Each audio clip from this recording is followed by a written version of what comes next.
マイケル・ジャクソンの伝記映画マイケルが公開され、伝記映画としては史上最高の大ヒットを記録しました。日本でも6月12日に同映画が公開され、興行収入トップを独走する大ヒットとなりました。映画の大ヒットに伴い、マイケル・ジャクソン関連の情報が大量に出回り、新たなマイケルブームが到来しましたが、そんなブームの中でも、未だに日本人の多くが知らない情報がまだまだたくさんあります。この動画では他では取り上げられない情報に絞ってマイケル・ジャクソンのリアルをお伝えしていきます。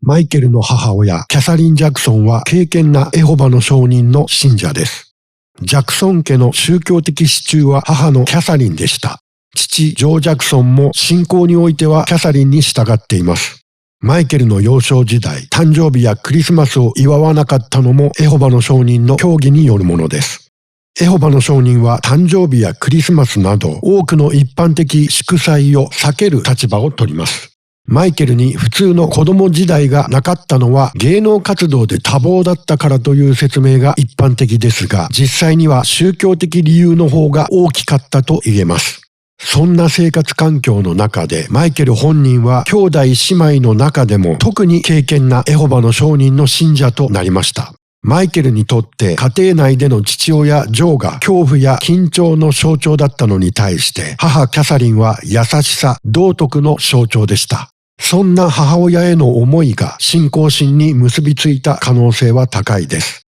特にマイケルの人格形成に大きな影響を与えたのがエホバの証人の厳格な道徳観念です。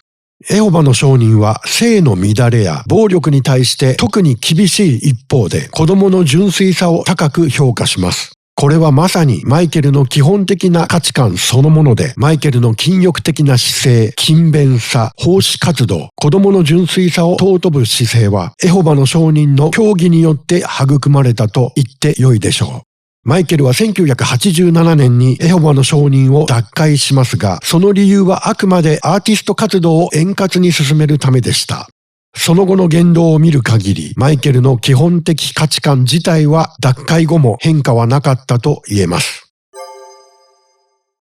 マイケル・ジャクソンが慈善活動に熱心だったことは多くのファンが知っていますが、その詳細はほとんど知られていない印象があります。この慈善活動こそマイケルのリアルな人間性を知るヒントがたくさん詰まっています。マイケル・ジャクソンは最も多くの慈善団体を支援したポップスターとしてギネスに認定されています。認定された数は39団体ですが、実際に彼が支援した慈善団体は50から60団体以上と言われています。なぜかというと、マイケルの慈善活動はその多くが匿名で行われたからです。マイケルは自身の慈善活動が公になるのを極力避けました。イメージアップや宣伝効果を狙って慈善活動を行う他のアーティストとは根本的に慈善活動への向き合い方が違うのです。なのでギネスで認定された39という数は最低確認数に過ぎず、その全体像は誰も把握できないだろうと言われています。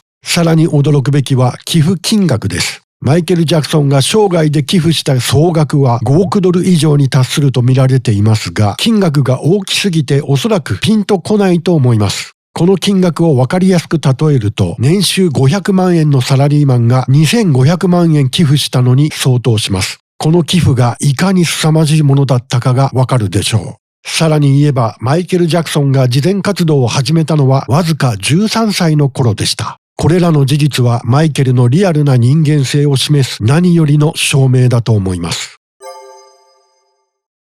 マイケル・ジャクソンの肌の色が晩年にかけてどんどん白くなっていったことは多くの方が認識していると思いますが、その原因は白斑症という病気でした。白斑症は自己免疫疾患の一種で、肌の色素がところどころ白く抜け落ちてしまう病気です。最初の頃は白い部分を茶色くメイクすることで隠していましたが、やがて白い部分が広がってくると白くメイクするように切り替えるほかありませんでした。マイケルが自身の病気を初めて告白したのは1993年、オプラ・ウィンフリーとのインタビューです。The fact that the color of your skin is obviously different than it was when you were younger. Yes. And so I think it has caused a great deal of speculation and controversy as to what you have done or are doing. Are you bleaching your skin? And is your skin lighter because you don't like being black? Okay, number one, as I know of, there is no such thing as skin bleaching. I have never seen it. I don't know what it is. Well, they used to have those products growing up. I used to hear, always use bleach and glow, but you'd have to have about 300,000 gallons. Okay, number one, this is the situation. I have a skin disorder that destroys the pigmentation of the skin. It's something that I cannot help. Okay, but when people make up stories that I don't want to be who I am, it hurts me. So it is. It's a problem for me, okay? I can't control it, okay?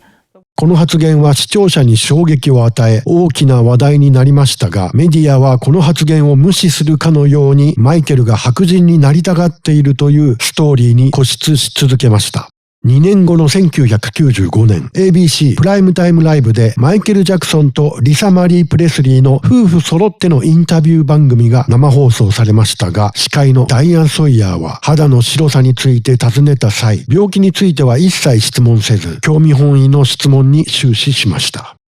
About the whiteness of your skin and that it's not somehow a choice on your part, along with the makeup.To be, is it to be neither black or white, neither to look completely male, to be in the androgynous zone? I think they want to know, it is a decision on your part some way, the way you look. Where does it come from? I think it creates itself, nature. Do you wish you were the color you were again? Do I wish I was the That color? You have to ask color. nature that. I love black.I love Do you wish black. you were that way? I envy her because she can tan and I can't. さらにその8年後、マーティン・バシャールとのインタビューの際にも、バシャールは病気には一切触れずに肌の白さについてマイケルに質問しています。それに対してマイケルは真摯に自身の病気についても語り、過去のインタビューと同じようなやり取りが三度繰り返されました。What do you say to people who say, well, when Michael Jackson was a boy, he was a black kid?And now, as an adult, he looks like a white man. Well, you got to ask God that. That has nothing to do with me, okay? And that's ignorance. What do you mean it's got nothing to do with you? I don't control, puberty. I don't control the fact that I have vitiligo. I don't control, こういった長年にわたるメディアの不誠実な姿勢によってマイケルの告白は無力化されました。彼がどんなに真摯に自身の病気について語っても、その言葉は多くの人々には届きませんでした。特に日本ではマイケルが病気を告白していた事実さえほとんど知らされず、多くの人はメディアの垂れ流すマイケルが白人になりたがっているというデマを信じ込んでいました。僕自身も完全にメディアに騙されていた一人です。結局、マイケルが不慮の死を遂げた後、検視報告書によってマイケルが実際に白斑症を患っていたことが完全に証明されました。マイケルの人生を一変させた性的虐待疑惑。この疑惑の本質が一発でわかるシンプルな事実をまず皆さんと共有したいと思います。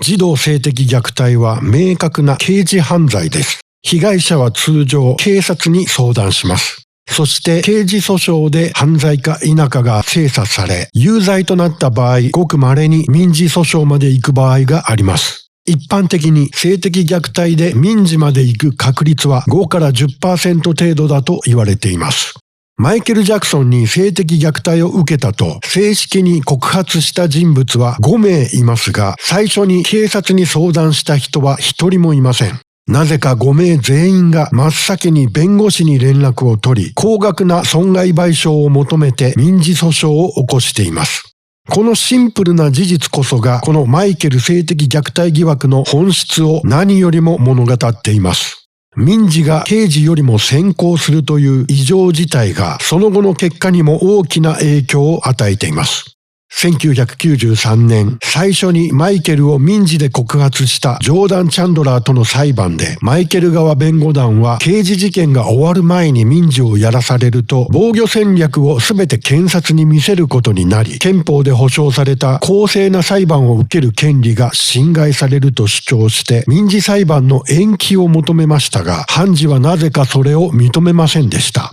結局、マイケル側は刑事裁判での不当なリスクを避けるため和解せざるを得なかったのです。そしてこの時の反省からカリフォルニア州法が改正され、児童性的虐待に関する民事訴訟について刑事捜査や刑事訴追を妨げる恐れがある場合は裁判所が民事手続きを停止できることとなりました。2003年、2度目の性的虐待疑惑でも原告の母ジャネット・アルビーゾはいきなり民事訴訟を提起しましたが、この時は法改正が効力を発揮し、民事の手続きが一旦差し止められ、刑事手続きを先行する流れとなったのです。そして刑事裁判の結果、14の訴因すべてにおいてマイケルは無罪となりました。もう一度マイケルを告発した5名を見てください。4人目と5人目、実はこの2人の訴訟、現在も継続しています。日本ではこの2人の訴えはほとんど知られていませんが、とても重要な問題をはらんでいるので、詳しく解説したいと思います。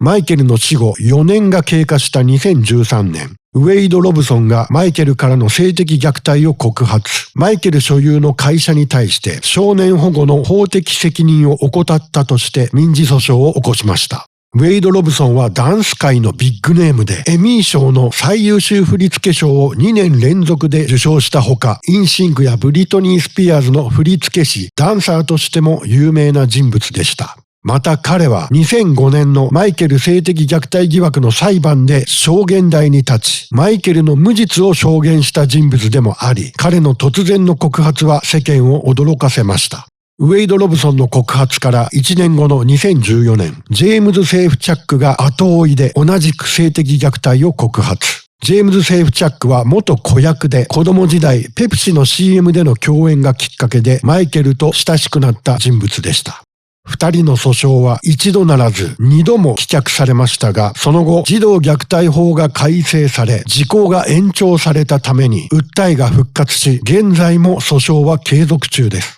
2028年2月に公判が行われる予定です。そして彼らは4億ドルという巨額な賠償額を請求していることが報道で明らかになっています。2人が社会的に大きな注目を集めたきっかけがドキュメンタリー映画リービング・ネバーランドでした。この作品はウェイド・ロブソンとジェームズ・セーフチャック及び家族へのインタビューのみで構成された作品です。2019年に全米全英でテレビ放送され、大変な物議を醸しました。ドキュメンタリーと呼ぶにはあまりに公平性を欠いた編集、またインタビューでの証言内容に虚偽や矛盾が多数指摘され、一般視聴者からは酷評された一方、メディアや批評家は絶賛しました。そしてなんと、リービング・ネバーランドがエミー賞の最優秀ドキュメンタリー賞を受賞してしまいます。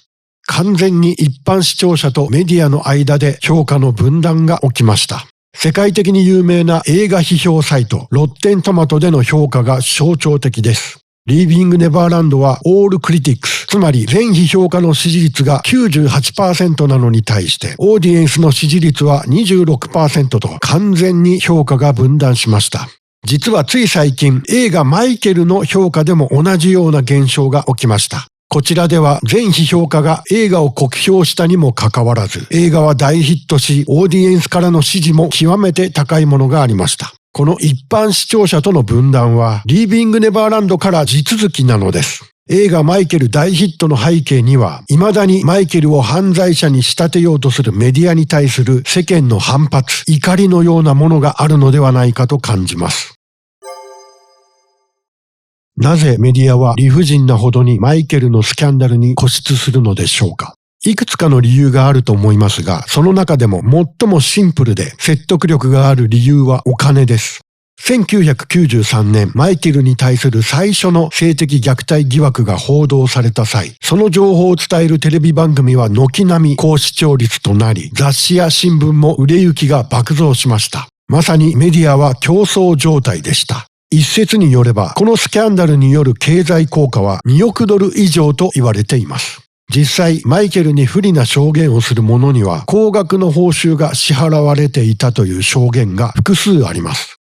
They started waving around $10,000, $20,000, $50,000, $100,000 to anybody that was prepared to say, I've met Michael Jackson and I've got something bad to say about him. Yeah, a friend of mine told National Enquiry that he knew some family that knew the Jacksons. And they called me on the phone and asked me to come to the hotel. I said, I'm here to help Michael. Oh, he said, oh, no, we don't, that ain't what we want with you. We heard it that your boy spent nights at the house. We want to know if Michael tampered with him. I just picked him up or touched him in any kind of way. If he did, we got $200,000 for you.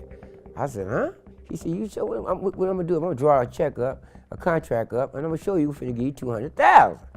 冷静に考えてみてください。これはもはや偏向報道という域を超えています。ここまで来ると完全な捏造です。メディアが都合の良い証言者に報酬を支払った瞬間、越えてはいけない一線を越え、彼らのモラルが崩壊したのだと思います。そしてそれは今日現在に至るまで修正されていません。メディアのモラル低下はむしろひどくなっているとすら思います。SNS 全盛の時代になり、メディアの様々な変更や捏造が暴かれるようになりました。マイケル・ジャクソンの評価をめぐる分断もその大きな流れの中の一つなのだと思います。メディアが自ら過去の過ちを認め反省し軌道修正しない限りどこかでその報いを受けるでしょう。こういった音楽の様々なトピックについて音楽コミュニティ極みでは月4回のライブ配信の中でいろんな曲を実際にかけながら語っています。このチャンネルのメンバーシップに登録いただければ誰でも参加できますので皆様のご参加をお待ちしています。音極道でした。